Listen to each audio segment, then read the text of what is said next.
A very good noon to one and all. Now, our topic is slip gauges. So, slip gauges are also called gauge blocks, can counter some of the limitations such as wear and tear, which can lead to the accumulation of errors in measurement within a short time. Slip gauge is basically it is an end measurement than a linear measurement. So the origin of the gauge blocks can be traced to 18th century in Sweden, where gauge sticks were found to be used in machine shop. However, in modern days, slip gauges or gauge blocks owe their existence to pioneering work done by Johansson, a Swedish armory inspector. So Johansson gauges. So therefore the gauge block is sometimes called Johansson's gauge. So these are the slip gauges, typical slip gauge block. So here you see it is a end measurement. So you will have some of the, if we suppose if we consider one dimension, that means if the value is 79 mm, we have to take 79 mm. Then what we do is, so that if it is to be 18 on, or you should try to, instead of 20, or you try to take the 10, and if it is 79, then 60, take 10 and 9. So how we are going to select these blocks? Suppose if it is 79 mm, ఈ slip gauge బాక్స్లో మీరు observe చేస్తే 79 mm కనుక మనకి distance కనుక ఉంటే, మనం దాన్ని ఏ విధంగా సెలెక్ట్ చేసుకోవాలంటే, స్లిప్ గేజ్ బాక్స్లో మనకి హైయెస్ట్ వాల్యూ ఏదైతే ఉంటుందో ఆ హైయెస్ట్ స్లిప్ గేజ్ని ఫస్ట్ మనం చూసుకోవాలి. సో హైయెస్ట్ స్లిప్ గేజ్ని చూసుకొని ఆ తర్వాత మళ్ళీ లోయెస్ట్ వాల్యూస్ అలా అలా సెలెక్ట్ చేసుకుంటూ రావాలి. సో మనకి ఇక్కడ 0.001 వరకు ఉంటుంది స్లిప్ గేజెస్ అనేవి. సో ఇక్కడ మీరు అబ్జర్వ్ చేస్తే ఈ స్లిప్ గేజ్ బాక్స్లో నెంబర్ ఆఫ్ స్లిప్ గేజెస్ ఉంటాయి. సో ఆ స్లిప్ గేజెస్కి మనము ఏ విధంగా ప్లేస్ చేసుకోవాలి అని అంటే, ఆ 79 అనే డిస్టెన్స్ని ఏ విధంగా కవర్ చేసుకోవాలి అని అంటే, so slip gauges first highest slip gauge ఏదో చూసుకోవాలి. సో 79 కంటే తక్కువలో ఉన్న స్లిప్ గేజ్ ఏదో చూసుకోండి ఫస్ట్. హైయెస్ట్ది అంటే 60 అనేది 79 కంటే తక్కువ స్లిప్ గేజ్, ఇంకా దానికంటే ఇంకా ఎక్కువ అయిపోతుంది. సో అందుకని 60 స్లిప్ గేజ్ని మనం సెలెక్ట్ చేసుకుంటాం. సెలెక్ట్ చేసుకున్న తర్వాత నెక్స్ట్ దానికంటే ఇంకా ఎంత గ్యాప్ ఉందో చూసుకొని ఆ గ్యాప్కి తగ్గట్టుగా మళ్ళా హైయెస్ట్ వాల్యూ ఏదైతే ఉందో స్లిప్ గేజ్, ఆ స్లిప్ గేజ్ని మనం సెలెక్ట్ చేసుకోవాలి. అంటే ఇక్కడ నేను 10 అనేది హైయెస్ట్గా ఉంది.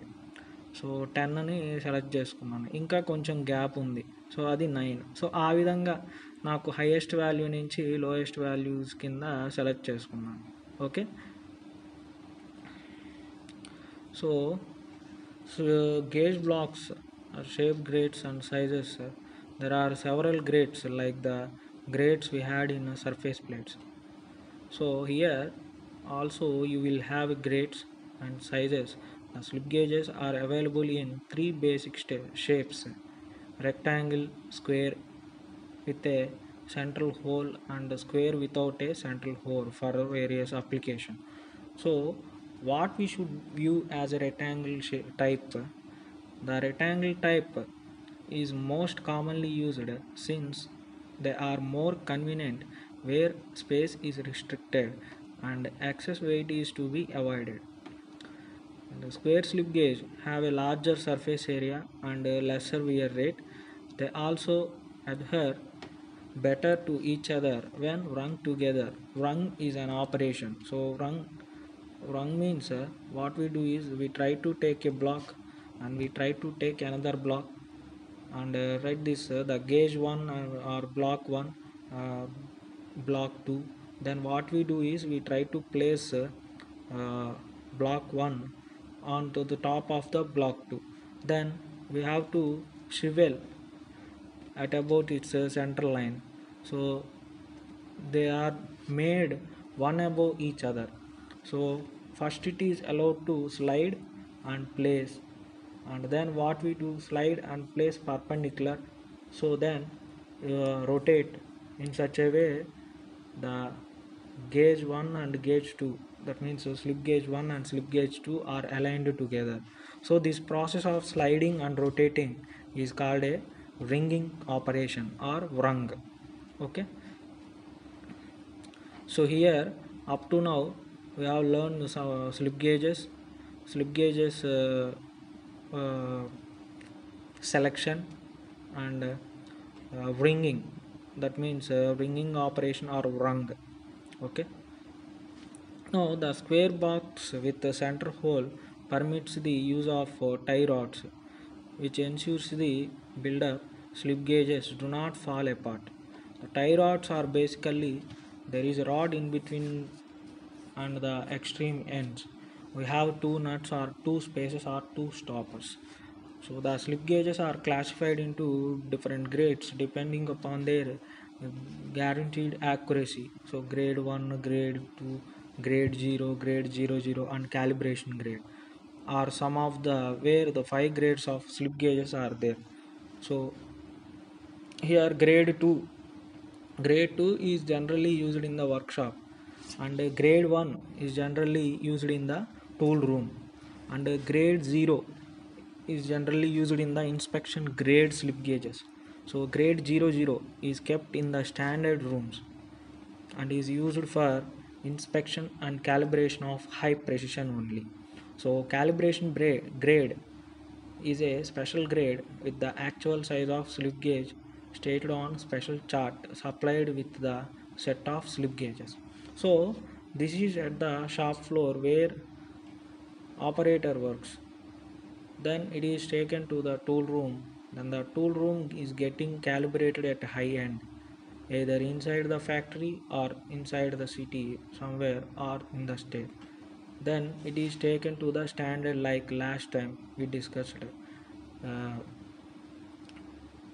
so the levels. So the gauge block shapes, grades and sizes are available in standard sets in both metric and inch units.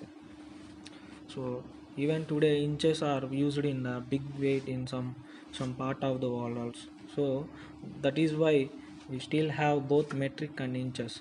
So in the metric set of 31, 48, 56 and 103 pieces are available.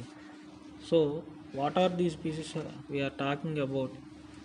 These are the pieces 1 2 3 4 5, and these are the pieces so you can have a more of like you can have 1 or 3 pieces 56, 48 and 31. So if so when we say 1 or 3 pieces, that means to say here you can go to the second decimal or third decimal accuracy while building these slip gauge blocks for required height. Okay, so here one piece of 1.005 mm also you can see in these blocks. Okay,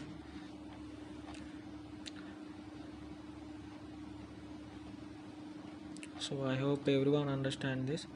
So already we have learned about the ringing of slip gauge. Means ringing is the phenomenon of adhesion of two flat and smooth surfaces when they are brought in close contact with each other.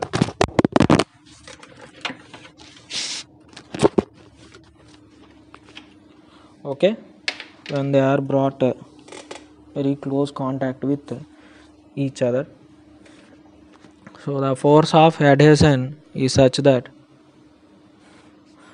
is such that the stack of set blocks,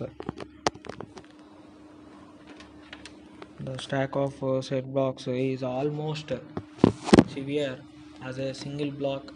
And interestingly said, what people say after you run the slip gauges, you have to turn it upright and see whether the slip gauges fall down or not. So if ringing by doing this ringing operation, so any air gaps are to be minimized, and it should be perfectly fit for the, and it is you ready for using the for calculating the height with a high accuracy. So these are the 4 steps involved in the ringing of slip gauges. So what is ringing? As I said, you have a gauge 1 and gauge 2. First we are going to ring these 2 gauges. So first we slide the applied pressure and the slides, so it is becoming perpendicular. Then we rotate it and then we put it one after it. So this is gauge 2 and gauge 1.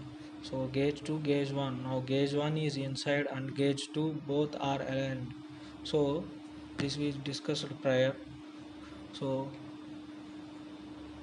and next coming to the manufacturing of slip gauges. So manufacturing the slip gauges with a high degree of accuracy and precision, and it is one of the major challenges for mechanical engineers. So slip gauges should meet high standards of accuracy, flatness, parallelism and surface quality. There are several recommended methods of manufacturing the slip gauges. So by manufacturing the slip gauges, the international claimed methods are one recommended method by United States Bureau of Standards and Zeiss method in India. Physical Laboratory (NPL) has the standard wherein which they make the slip gauges or they calibrate the slip gauges. What is manufactured and they maintain the standards in India. So now the calibration of slip gauges. Next one is the calibration of slip gauges. So the calibration of slip gauges are calibrated by direct comparison with the calibration gauge using a comparator. So what is that you have made your stack ready here, then we have made the calibrated gauge, and here between these you put a comparator, and this comparator can be mechanical or optical or anything. Using comparator they check whether both the heights are okay. The slip gauge needs to be calibrated at regular intervals. That means any measuring instrument has to be calibrated at regular intervals, since even a slightly drawn out slip gauge can create havoc in the quality and material. So NPL has recommended schedules for calibrating the screw gauges at different level. Okay, so in our lecture we briefly discussed about these slip gauges. Okay, uh, and some of the problems are also there. So I hope everyone understand this slip gauges concept.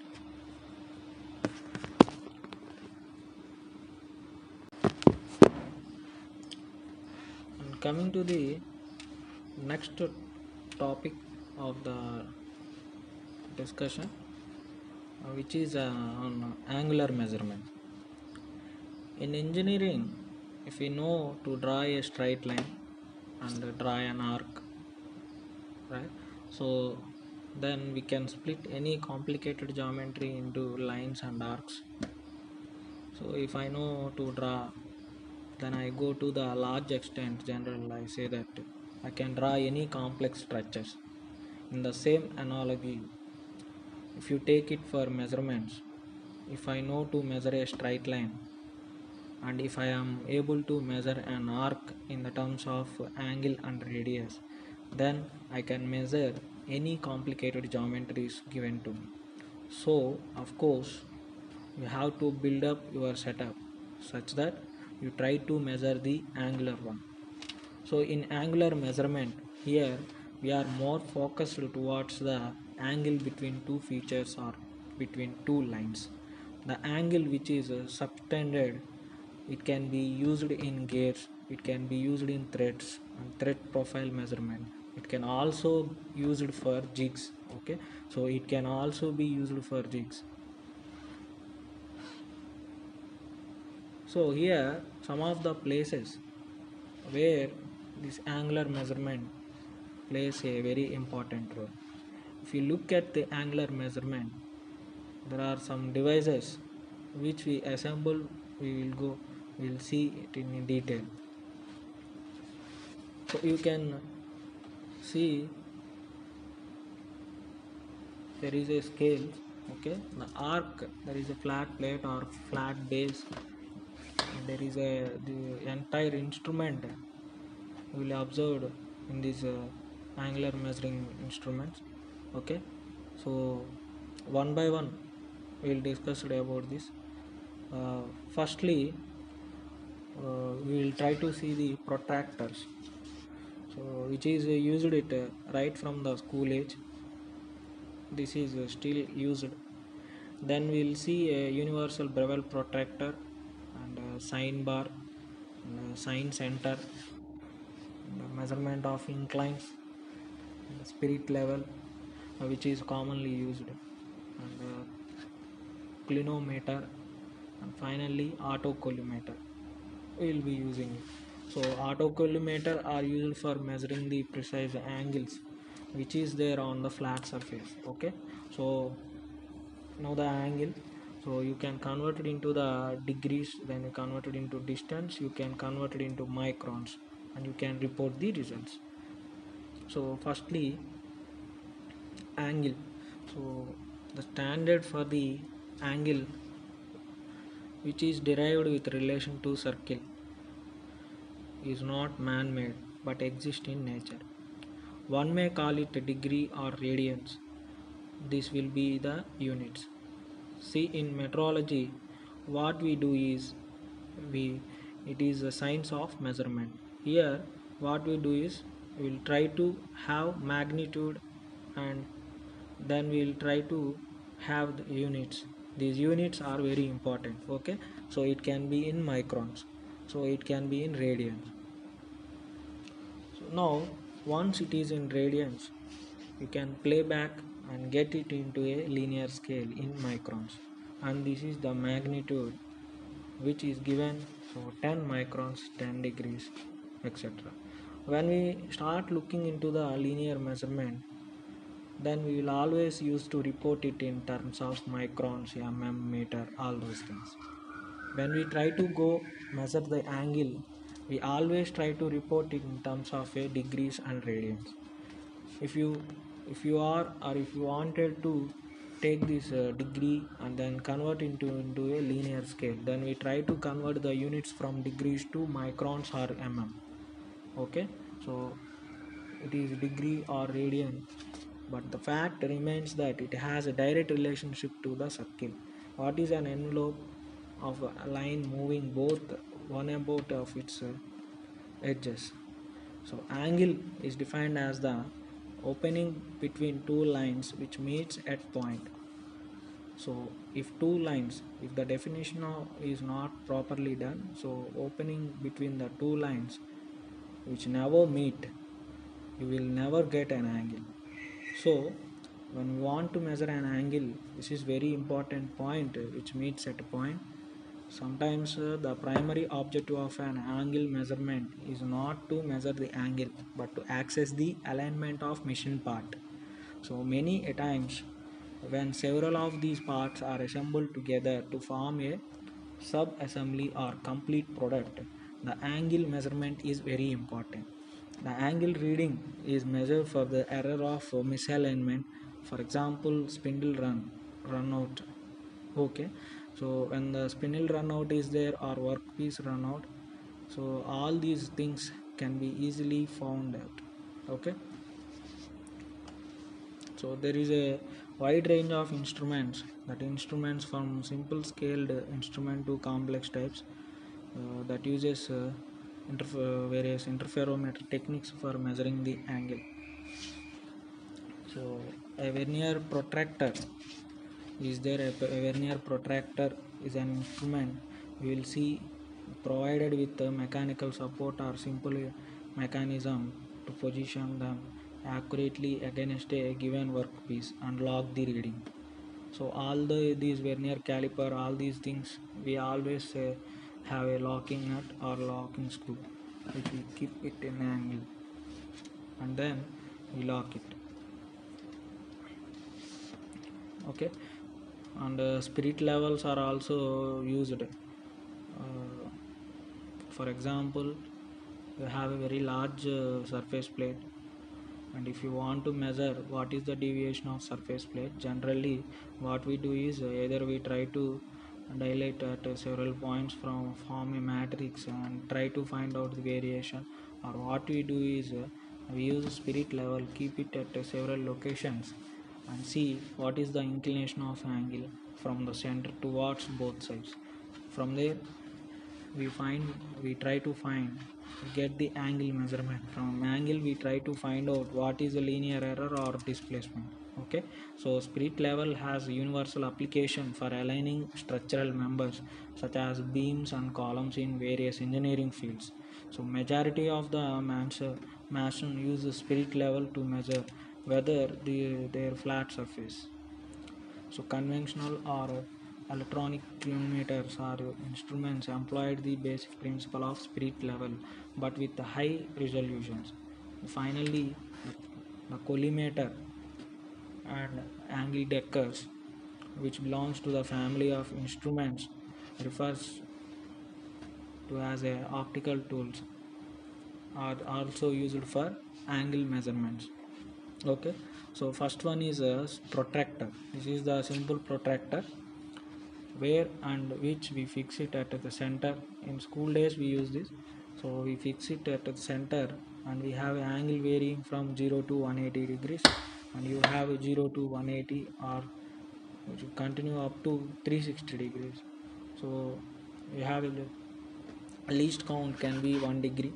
So if it is a large diameter protractor, you can even have close to the half a degree. Okay, so for instance, the surface of the instrument should be parallel to the surface of the object. So this is very important. So the surface of the instrument wherever displaced should be parallel to the surface of the object, and the reference line of the protractor should coincide perfectly with the reference line of the angle. So this is very valid point. The surface of the instrument should be parallel to the surface of the object, the point number one, and the reference line of the protractor should coincide perfectly with the reference line of the angle. Okay, so simple protractor has a lot of limitations which we all know while using. However, a few addition or simple mechanism which could hold the main scale or vernier scale and a rotatable blade can be used, can make it very versatile. So here what happens is we have only one. We generally, if you see a protractor, what we do, we make dot reference on the piece of paper and move the protractor dot they exactly match these two references and draw. Suppose if I wanted to draw on top of this protractor, I wanted to draw a tangent, then placing a scale on top of this will be next to impossible, because this radius and tangent is a scale. So it is very difficult for a line to stay in contact with the arc. So you will get only a point. So drawing a tangent is very difficult for this. So in order to get out such limitations, what we do is we attach a main scale. So we attach a vernier scale and a rotary blade, so that we can try to use it for a versatile applications. So there are two types of protractor. which are advanced, which is generally used, and one is a universal bevel protractor and the other one is optical bevel protractor. So the universal bevel protractor is different from that of our combination set. With the combination set is different, and there is, which is very different. So these two are different. Okay, so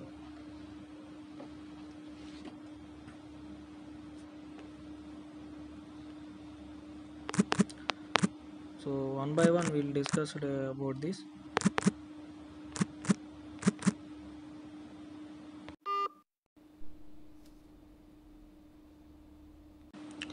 Okay, in the next class we'll discuss about the various types of protractors. Okay, so up to now in this class, slip gauges and angle measurements, protractors. Okay, so I hope everyone understand these concepts. Please stay home and stay safe. Thank you. Bye.